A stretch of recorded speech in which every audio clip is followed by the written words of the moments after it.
Why are we prepping Dungeons and Dragons? Why aren't we playing Baldur's Gate 3 like everybody else? Well, that's because we got a game to run tonight. We're gonna do a weekly game. Doesn't matter. The greatest D&D video game of all time came out today. But we will be playing it for like, I don't know, 12 hours tomorrow, 12 hours the next day on stream, 4-player co-op. So that's pretty exciting. But for now, we're going to focus on prepping Curse of Strahd. So, last week we left off in this battle against zombies, and it kind of looks like the battle is over, except that when Jason died and used a fate point to live, he ended up with a really rough curse called Hack Lust. Basically, anytime he gets a critical hit, he goes into a frenzy that can only be satiated by dealing more damage. The problem is, there's no one left to damage, except for like this foot over here. So he is going to have to turn all of his attention to Two-Headed Anne the Giantess, as they duke it out in the streets of the village of Barovia. So that's a whole thing that's going to transpire, and we got to, you know, figure out how to get past that. Now, if we pull up our calendar, let's see, where'd the calendar go? Under bookmarks, calendar, here we are. So when they arrived in town, it was about 2 in the afternoon. Then they had to look around for Eastmark. That took another hour or so, so it's about 3 in the afternoon. Now, their encounter on the road with the wolf, that transpired. I have my notes here from last week. Okay, so that transpired a couple of hours into their walk, which means that at 8 o'clock tomorrow morning, 24 hours from the time that they ran into the dog,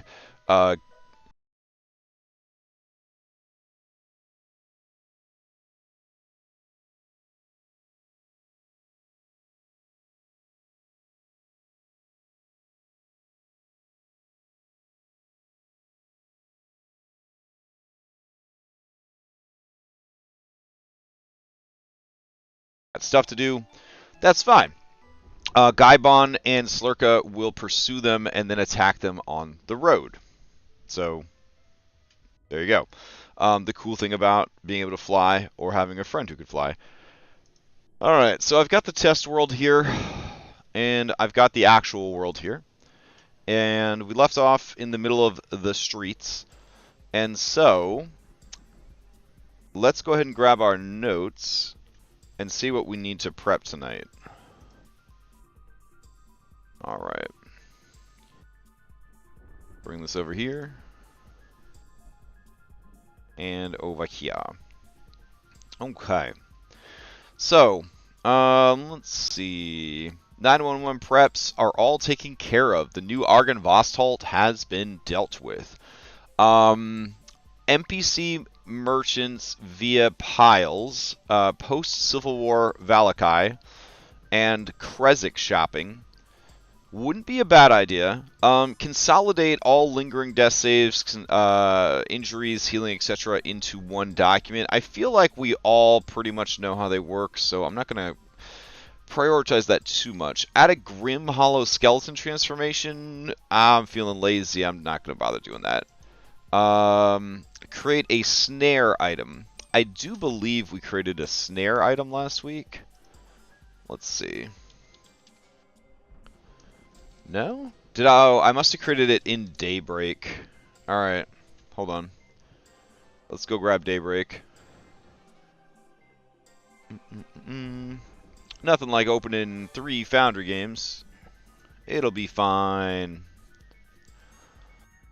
Alright, so we'll get that opened up. Make sure that we have that done. I don't know what a Doriana is either. But I had a note for Doriana, but I don't know what Doriana is. And then we've got this Yesterhill ritual. Blood from the mightiest moose, the deadliest fish, the ancient bird, and a guardian bear. So that stuff sort of needs to be dealt with. I think maybe I just wrote the snare up here and I didn't actually build it, which would make sense. Alright, so let's go ahead and do...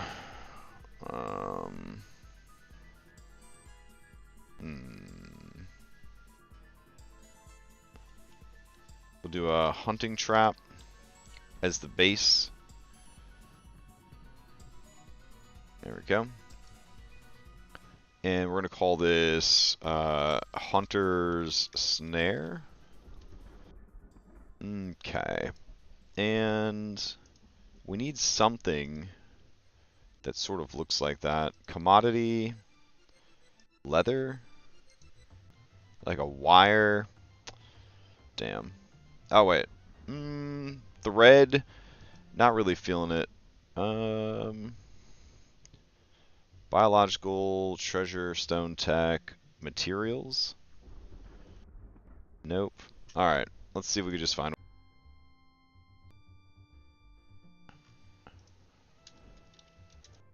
Alright, let's see. We'll go to... Damn. Biological, bones, currency, materials? I think I was just in materials. Alright, hold on. Hunter's Snare. Images. There really ain't a good... I mean, it's just a lasso, right?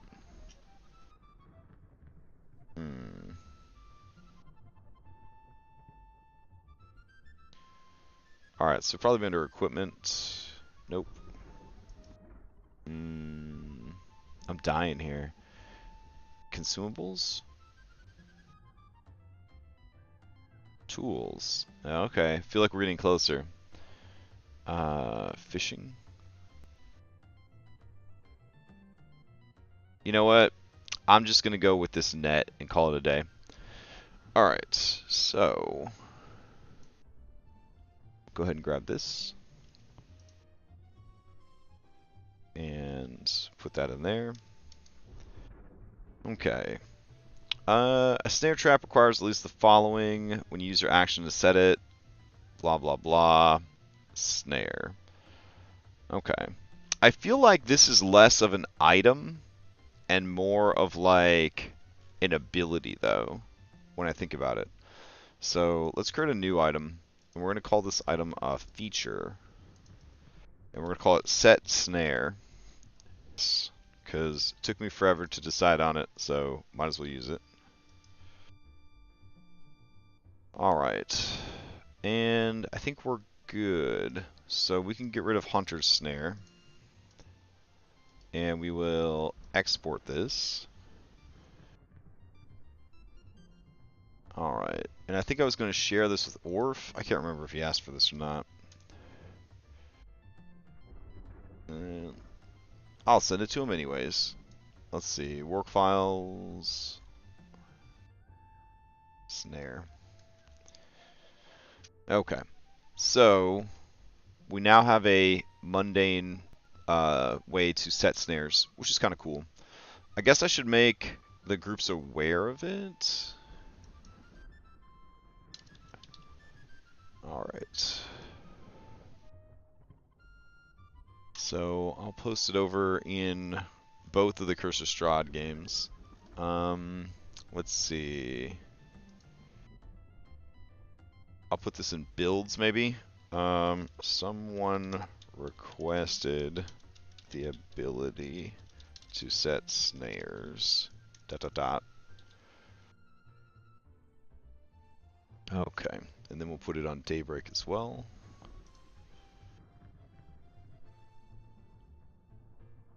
Okay, so we can check that off the to-do list after we put it into the compendium folder. So we'll go to items. There we go. I know it's more like a class feature, but I'm just going to put it in items. And Dunzos. Alright. So we don't technically need this anymore. And then we can check snares off the list. Miscellaneous list of things to do.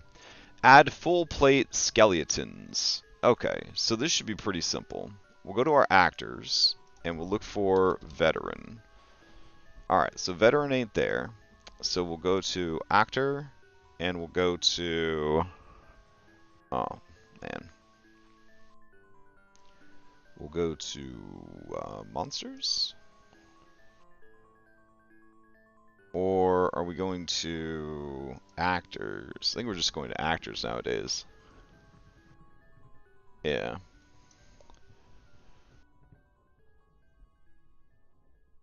I don't think I have any Curse of Strahd monsters in here. Ooh, I do have the veteran. But I have the veteran here also. Alright, I'll just go ahead and... Oh, this is locked. Hold on. Unlock. Alright. And we'll delete this one.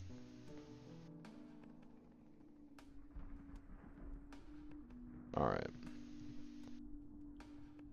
So, what we're going to do is we're going to bring over this veteran. And then we're also going to bring over just a skeleton. We have armored skeleton already.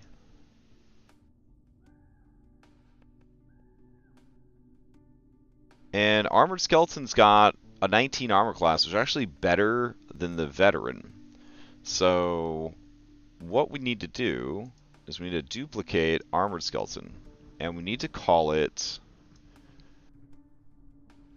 Curse of Strahd Veteran Bone Knight. But we just want to put Armored Veteran as the name of the monster. And we also want just the armored look, so you can't tell he's a skeleton under there. Okay. These are skeletons that are better at passing for like regular people than the other skeletons. So we're going to give them some things that they wouldn't normally have. Athletics, because they wear this armor all the time. We're going to give them deception. And we're going to give them performance. And I think that's fine. So what else do they got? They got Bonerang, they got Claws, they got Longsword, just like these guys. But these guys have Heavy Crossbow. And they don't have any crossbow bolts, which is unfortunate. So we should probably give them some crossbow bolts. I think I have it set up that they don't need that to work, but it's whatever. Alright, so we'll do like that. And drag this over. And drag this over. And they're going to be like a mashup of like a veteran and a regular skeleton. So we're going to go ahead and give them all the things that a veteran has, in addition to all the things an armored skeleton would have. Alright.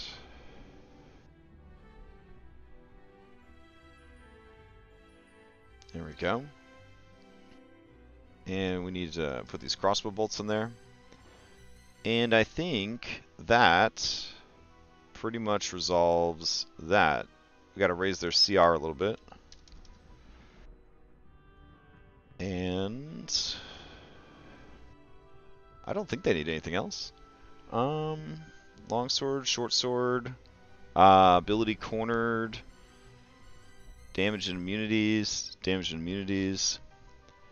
So their damage vulnerability to bludgeoning and thunder, I feel like it wouldn't be there while they had their armor on. But maybe, you know, as skeletons, it would still be there. I don't know. I'm going to go ahead and remove it. They'll keep the one to thunder, but they won't have the one to bludgeoning anymore. Alright. That seems pretty good. So now we have a skeletal veteran, which is what I wanted. Alright. So we'll drag that back over. And we'll check that one off the list. Fantastic. All right. What else do we need? We need the mightiest moose. So let's see if we've got the mightiest moose. We got a dire moose here, which is pretty nuts. Is the dire moose enough of a moose to count as the mightiest moose? I'm going to say not quite. So we're going to call this mightiest moose. There we go. And we'll change its name to be mightiest moose. We will link the actor. And we will make him even bigger. There we go. Change him to a gargantuan creature. Alright, and if he's really that mighty, we'll give him a 28 strength. That sounds good. Let's see. So we'll go through here and just scrub all these details out. And we'll say bone crunching teeth cause have a, and then we'll do 1d100 bop bop 25% chance of causing an injury if this attack deals damage. Alright. We'll call it bone crunching bite. Lovely. Okay. And we gotta up the damage dice, I think, for the size. So it'll be 3d10 plus 9, which is pretty fucking crazy. And then we'll go through and we'll do that for these other things. So for RAM, here we go. Targets hit by this attack are also flung. There we go. And we'll just take his picture and apply it for the ramming move. Because 5e, this is what I'm learning from Pathfinder 2. Because 5e has healing word, and it has like no real penalties for getting to 0. I mean, our game has penalties for getting to 0, but most games don't have penalties for getting to 0, and you just yo-yo people up and down with a single point of healing from like a good berry or a potion or healing word. You can pretty much get away with really sloppy design on everything, because it all kind of comes out in the wash as long as there's healing words around. Now, Curse of Strahd, that has been a lot trickier because there isn't healing word, and we have had a lot of deaths, I think, as a result mostly of the injury system kind of driving everyone's stats down and then them getting killed. So it's a little bit harder to just make whatever and it'll all come out in the wash. Healing word will save the day. But overall, you know, it should be fun. Alright, we're going to go here and change these to D8s. And this is a move that uses default, which would be strength. Alright, and then they've got a stomp here. And it would be only prone targets. Nope, not targets. Targets. Nope, forgot the T. We're doing great. Alright, let's see. There we go. And we'll remove this. And targets damaged by this attack have their speed reduced by 10 until the end of their next turn. Alright. That seems fun. And we'll go in here and we'll kick those values up as well. Alright. Sweet. Now, one might ask, what if they find the moose normally before they know they're supposed to find the moose and get its blood? they can only find the moose once they've started the quest to find the moose, because that would really suck for them to find the moose beforehand and then they didn't take any of the blood from it, and now the moose is dead. Now, if they find a moose beforehand and they haven't taken the quest, then they at least know what to expect from a moose. But, you know. Let's see. Triggered ability, cornered, charge, endurance, keen smell, made it angry, tough, and loot. I kind of want the ability that the dire boar has. Is dire boar still an animal? I think it's just a giant boar nowadays. Giant boar. Here we go. So the giant boar has an ability called Relentless. So we're going to give Relentless to this creature. Alright, so Relentless. There we go. And I think that's all we really need to make this moose tougher. We might consider making it have a bit more health. So we could raise its constitution up to like a 24. Alright, so that would be 7. 7 times 10. Oh, no, but it gets, what is it, tough? 2 extra per level. So this would be plus 90. There we go. Alright. There we go. 144 health. So now we have Mightiest Moose. So we can check that fucker off. Alright. And Mightiest Moose can be thrown into the directory. Alright, what about Deadliest Fish? So we should have a Goliath Tigerfish here. And we'll drag that over.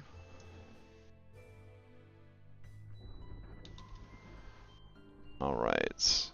And this Goliath Tigerfish, we're going to change the size to that. We're going to make the speed, this 24. We're going to raise its speed up to an 18. And we'll make its constitution 18. And this will be Deadliest Catch. Fish. There we go. We'll go to prototype. We'll put in Deadliest Catch. We'll update it. No, wait. We'll also do this. There we go. And update it. Alright. It's got hard scales. That's cool. We're going to give it proficiency in strength and constitution saving throws. We're going to give it athletics. What else can we give this crazy ass fish? Let's go give it shark abilities. So what's a big nasty shark? The devil shark is probably the nastiest shark, but we'll go with giant shark. Alright, and it will have blood frenzy in addition to everything else that it has. Alright. And we'll put the Deadliest Catch. There we go.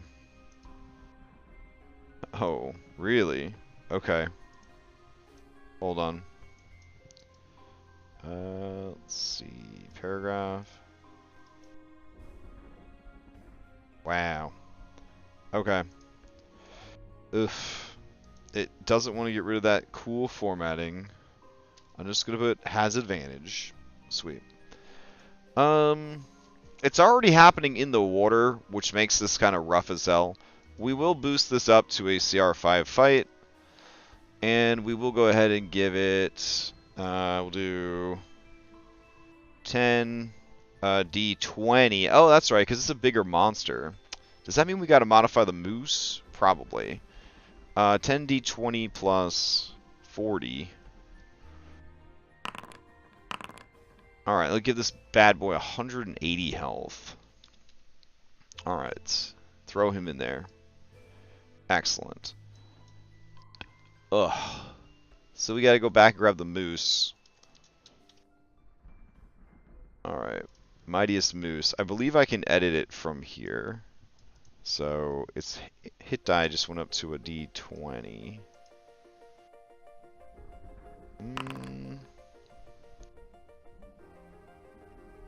Alright, cool.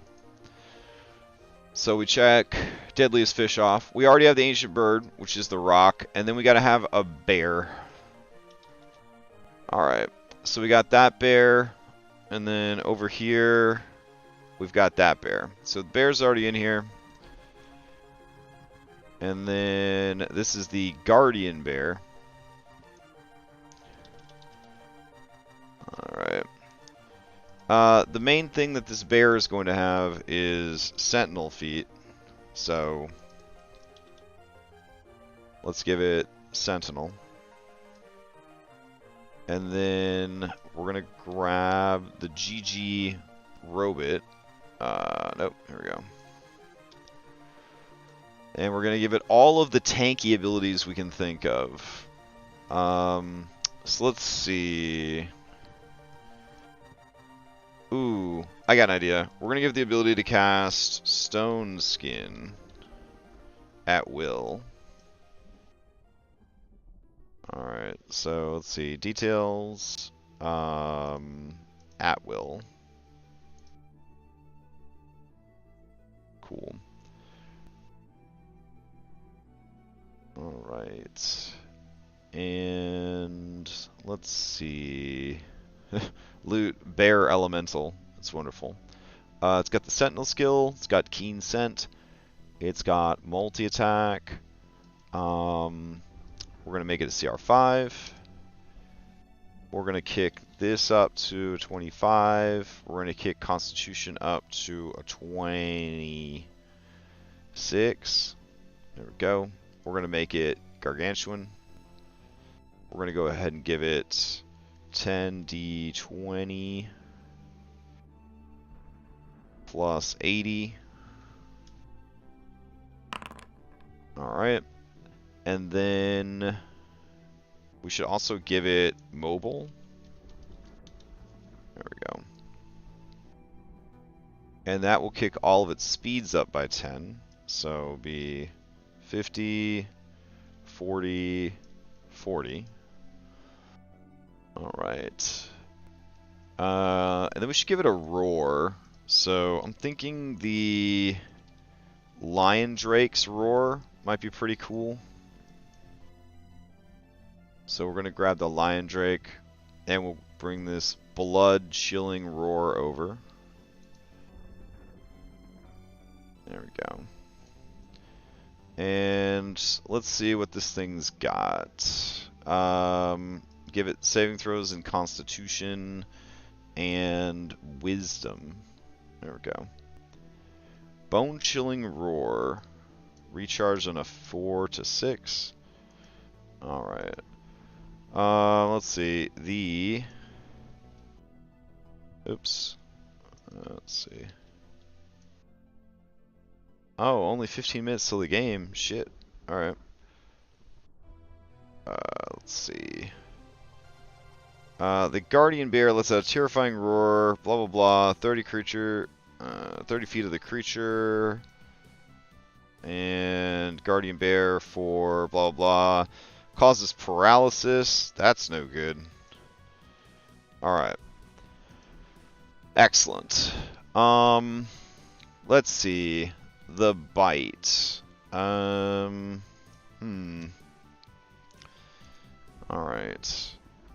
I think the bite could just be what it is. Nah, we'll put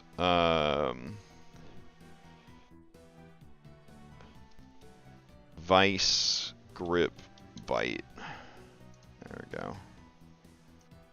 And so basically, we can't edit this because it's from D&D Beyond. Alright. Let's drag it over and over again. Alright, get rid of the first one. There we go. Delete.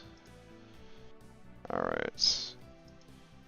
So, Vice Grip Bite. Nope, it's still not working. Okay. Let's see. Delete it? I must have deleted the wrong one. Alright. Drag this over one more time. Alright. There we go. Okay, creatures hit by this attack are grappled. Beautiful. We gotta give this thing expertise in wrestling, because Zangief, Fight Bear. We will boost its damage die up to 2d8 plus Atmod. Piercing. Excellent. So that's that. We'll drag claws over. And we'll drag claws. Whoop, we'll delete the claws here. There we go. And we'll drag claws back. Alright, and we're just going to call these bloody claws. Alright, and we're going to put creatures damaged by this attack gain bleed 1. Alright. And bleed is only bad when it finally kills you. So, yeah. And we'll do @mod for those. Alright, and the last thing we need is Bear Hug. So, we're going to add... we'll add claws back in again. But, we're going to call this Bear Hug. Only if both claws hit the same target. Alright. And then the bear squeezes hard, trying to crush your bones. Alright. And then this will be bludgeoning. And we'll just make it 5d6 no, 5d8? Jesus Christ. Plus @mod. If you've already been hit by both attacks, you're pretty fucked anyways.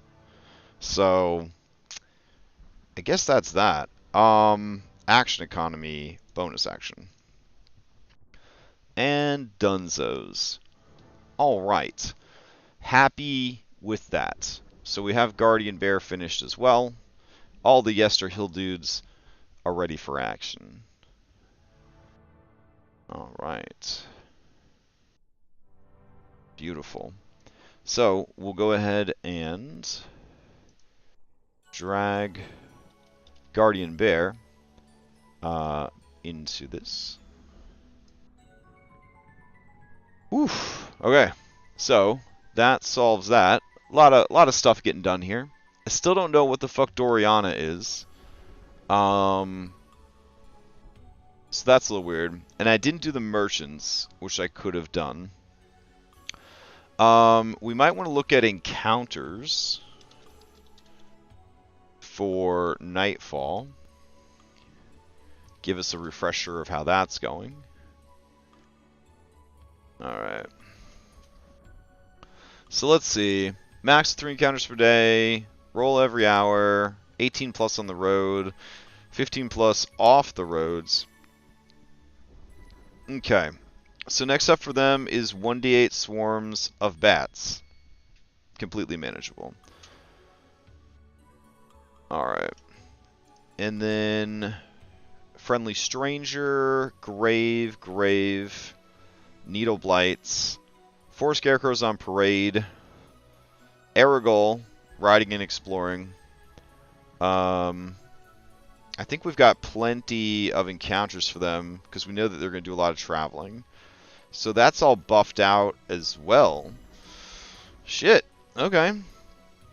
We don't have a ton for river and lakes. We only have 6. So we could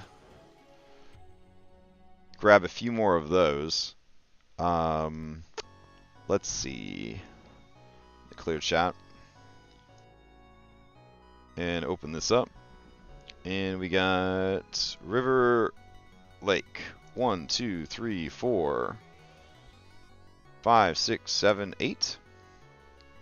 Alright. So, scarecrows in the lake. That doesn't make a lot of sense. Well, it does say river or lake. Alright, so 6x scarecrow. One singular ghost. Not too bad. Saurian lizard folk. Hoip. Oh, I hope it's a huge number. Hope it's really big. 5. That's just manageable. Alright, 5x. Saurian lizard folk. Let's see. One revenant. What's he doing out on the boat? I don't know. Another revenant. This is how you know we're using random encounters. Because why would you just have one revenant twice? Devil on the water. Deeply curious what that is. Do we have time to look it up?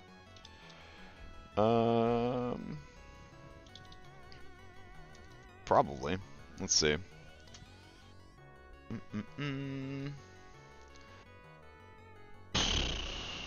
Barovian Knights. 101 encounters. Devil on the water. Maybe? Is that what the encounter's called? The Devil on the Water. Yeah, okay. The Devil on the... What? What the fuck is wrong with you? Alright. Let's see. The Devil on the Water. Yes, that's the encounter I want. I want you to search for that encounter. You could do this, Adobe. Whatever. We'll go to it ourselves. Let's see. The Devil on the Water. As the water laps against the shore, a shadow falls over you from above, descending from gray skies, trailing mist like a shroud. The stern figure of Strahd von Zarovich glides down to hover above the water, cloak billowing in the wind. The wind rises and the water churns. Strahd is here to test the characters, as is his wont. He has the following wizard spells prepared. The vampire descends from the sky using his fly spell, which he maintains without concentration. As he does so, watching intently, the surface of the lake river churns, and zombies appear. If Irenia is with them, he uses his opportunity to acquire her, otherwise remaining aloof and watching the conflict from above. Man, that's kind of boring, bro. It's like a super boring encounter. What shall we do about that? Well, for one, I don't know if it's even going to happen. By the time it does, maybe Strahd will be ready to kick their ass. I don't know. I thought it'd be a little bit more interesting than that. What else we got? More Saurian lizard folk. Okay. So many repeats on this. Oof, 10 of them. God damn. 10x Saurian lizard folk. Alright. And then the last one is Devil's Advocate. They run into Strahd a lot. Alright. And I believe that's in the book as well. But we have to go. So we'll have to look it up later. Okay. Curse of Strahd in 5 minutes. Dom Odyssey is going to be streaming it if you want to hang out and watch. Starting tomorrow at either 10 a.m. or 11 a.m. Eastern, we're going to start playing 4-player co-op Baldur's Gate, original characters. We're going to play all day and all night. We're going to stop to sleep for a little bit, and then we're going to play all day Saturday and all night Saturday. And then as far as we get, that's where we're going to stop. And then every Wednesday night moving forward, we're going to continue to play through Baldur's Gate as a 4-player co-op experience.